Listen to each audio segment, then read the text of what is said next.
Hi friends, அனைவருக்கும் வணக்கம். இன்றைய வெண்புலி விழிப்புணர்வு சேவையில் நம்ம காண உள்ளது கேரட். நம்ம கேரட் எந்த அளவுக்கு நீங்கள் தினம் எடுத்துகிட்டு வரீங்களோ அந்த அளவுக்கு இது மட்டுமே நமக்கு கருமை நேரத்தை டபுளாக கன்வே பண்ணுறோம்.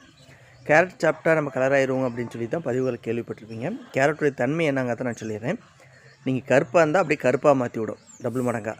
நீங்கள் வெண்மையாக இருந்தால் வெண்மையாக மாற்றி விடும். இப்போ நம்ம கசப்பு துருப்பு சார்ந்த உணவுகள் சாப்பிட்டுக்கிட்டு காலையில் நேரத்தில் வெயிலில் நம்ம நின்றுக்கிட்டு வெண்புலிக்கான மாத்திரைகள் எடுக்கும் பொழுது மெலனினை இதை டபுள் மடங்காக தூண்டிவிடும். நமக்கு என்ன ஒரு சப்போர்ட் கிடைக்கிற ஒரு உணவில் அதை டபுளாக மாற்றுறது இந்த கேரட்டும் தேனும் பண்ணும். அதனால தான் நம்ம தினம் ஒரு கேரட் ஜூஸு அல்லது இதுமாதிரி மென்று சாப்பிடுங்க, ஓகேங்களா? ஏன்னா மென்று சாப்பிட்டா நமக்கு உமிழ்நீரோட கன்வே ஆகி வயிற்றுக்கு போய் அங்கே நல்லா டக்குன்னு ஜீரணமும் ஆகிப்படும். கேரட்டின் சத்து நல்லா சப்போர்ட் பண்ணுறோம்.